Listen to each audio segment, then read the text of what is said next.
since Hamas's surprise attack on Israel that killed 1,400 Israelis. The IDF says that as of November 3rd, there are 242 hostages in Gaza.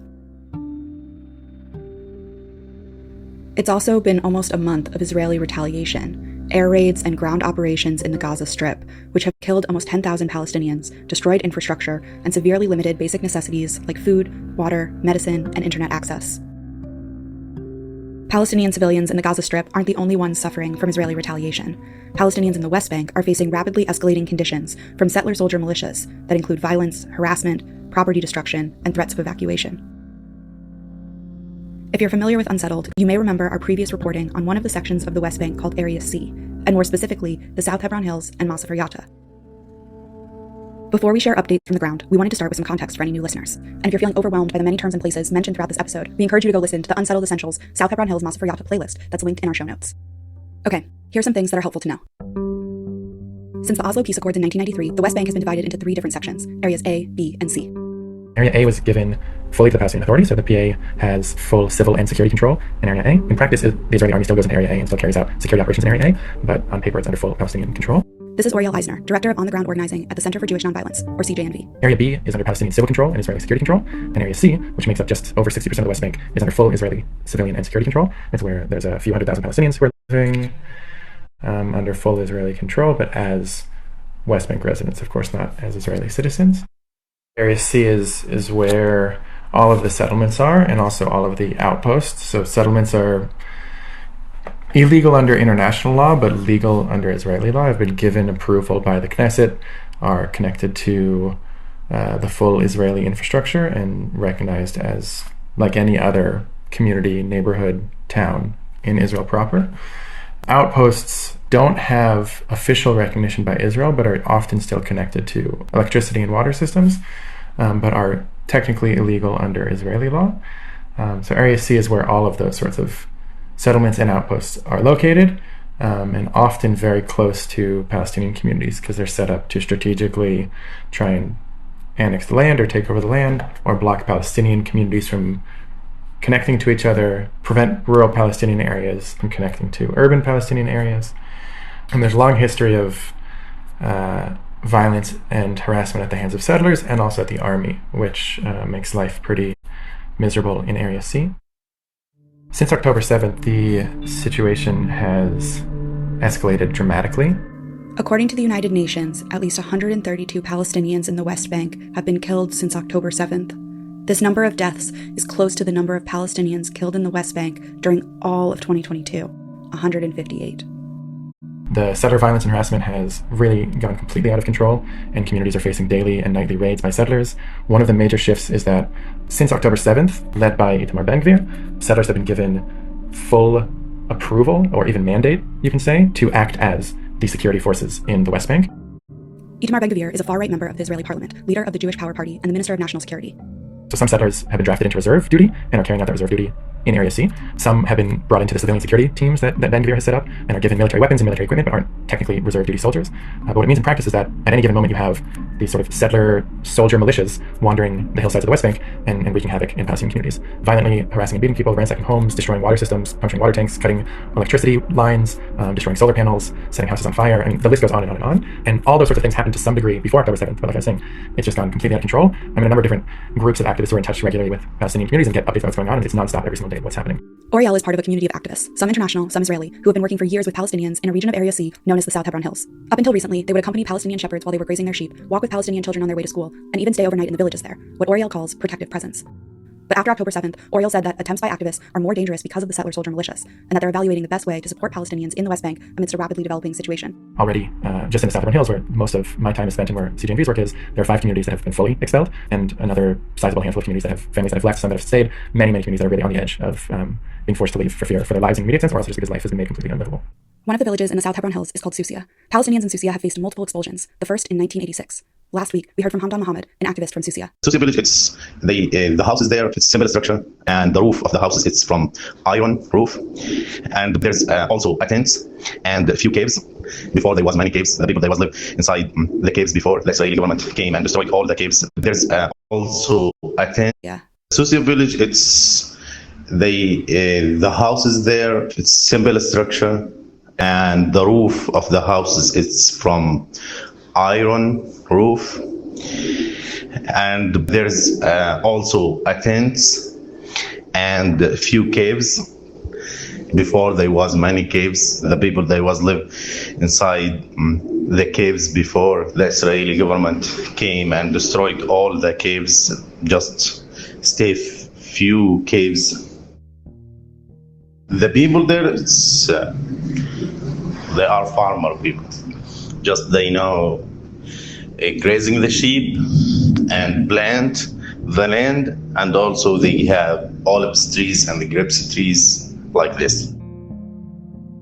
I'm sleep in Susia village, and it's like one room, and there is a kitchen and bathroom. This is my house in Susia village. There have been decades of harassment, violence, and demolitions entwined with a long legal battle in Susia. In 2015, media attention grew as the threat of demolitions and forced expulsions became imminent. The European Union and the US State Department spoke out against the potential destruction and evictions. As of 2019, there are approximately 300 Palestinians living in Susia, though the threat of expulsion and all structures being destroyed still looms.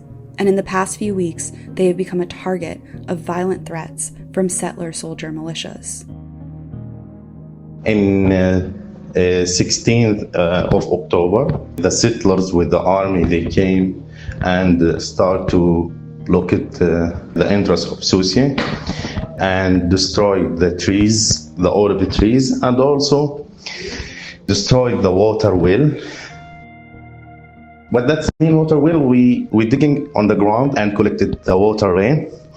So they destroyed 3 water system, and after that, after they closed everything and they cutting the connection between Susia and the city, and the city for us, it's Yatta city. After they block it and destroyed these things, the settlers they start to attack the homes in the village in the dark, in the middle of the night, beating the doors, beating the windows, and breaking the windows and shouting. They want to make the people scared and leave their homes. They did this many times. When we heard from Hamdan, he said the most recent attack like this had been on Saturday night, October 28th.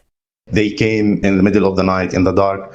They start to beating the doors and starting to destroy the stuff of the houses. They was moved from the family to another family from the village. And there is a family, they take 2 men from inside their house and they took them 40 meters from the house and start to beat them and start to threaten them. If they didn't leave their house, they will shooting them. They threaten all the people in Susia village. Any house, they will went there and they threaten them. If they didn't leave in 24 hours, they will come back and kill them and destroy their houses.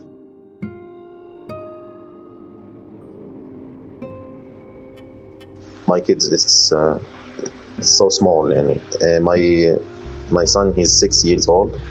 And my daughter, she's 4 years old, and I have a baby, she's 10 days old. So because of that, I sent them to the city, to Yatta, my wife's parents, to stay there because it's so dangerous for them, especially when my wife, she's born my new daughter before 10 days. So that's it. Look, I grew up in Susia village, and the settlers, they thought they have the opportunity to kick the people outside the village. So I'm care about my kids, but for me, I can't live in the city. I try to do this, but I can't. You know, I have my land, I have my work there, and also it's my life, my friends, my memory. It's so difficult for me to leave my house and go to found another place and live there. I don't know. I can't explain what's in my heart now. It's so difficult for me to live outside Susi.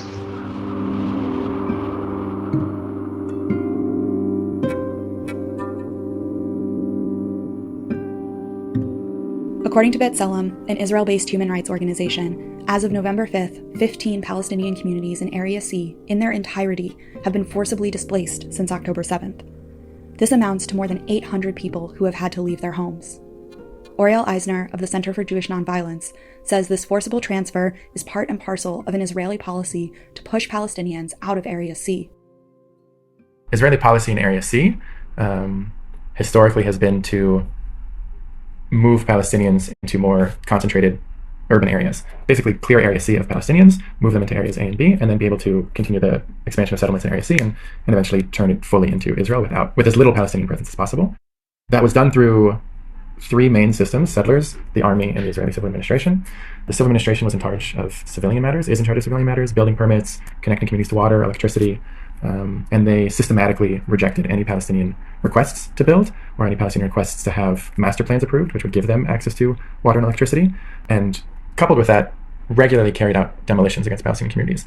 Demolitions of homes, demolitions of solar systems, demolitions of water wells, demolitions of roads, all aimed to make life more difficult so that Palestinians would choose to leave on their own. The army was a part of that and supported those efforts, supported the demolitions, also would carry out arrests and night raids, intimidation tactics to continue making life more difficult for Palestinians to choose to leave. And then you had settlers who would not only take over land, but also harass and carry out acts of violence. Again, threefold system makes life more difficult for Palestinians. Particularly in the last couple of years, with the expansion of shepherding outposts, where settlers set up an outpost, bring in a flock of sheep, and then are able to take over entire hillsides and valleys with just a few people. Because they then take their sheep, take over all of the grazing land in the area around them, and if there's any sort of issue with Palestinians, they call the army, and the army pushes the Palestinians out, arrests them, and within very little time and with very little numbers, the settlers are able to take over huge swaths of land. Unsettled documented the kind of settler harassment Oriel just described in another Palestinian village called Rashash, which is in the northern part of Area C, for a 2020 audio documentary called The Shepherd and the Settler. As of October 16th, 2023, the people of Rashash have been forced to abandon their homes. So that three-part system, since October 7th, has essentially become one system, all run by settlers. The Israeli civil administration has not really been around in the West Bank in the last few weeks, but that hasn't stopped settlers from demolishing homes, from setting up roadblocks. And as I was saying before, settlers and soldiers are now basically interchangeable and even visually difficult to distinguish from each other when you're in the field, because they're all wearing military gear to some degree, and many of the settlers are themselves soldiers. So it's really just, the entire system is now being run by settlers. When in the past you could say it was being guided by the acts of settlers or the settlement movement, it's really now one and the same. This is very horrific, terrible time that we are passing through. This is Tarek Havaline, a Palestinian teacher from the village of El Khair. You may remember Tarek and El Khair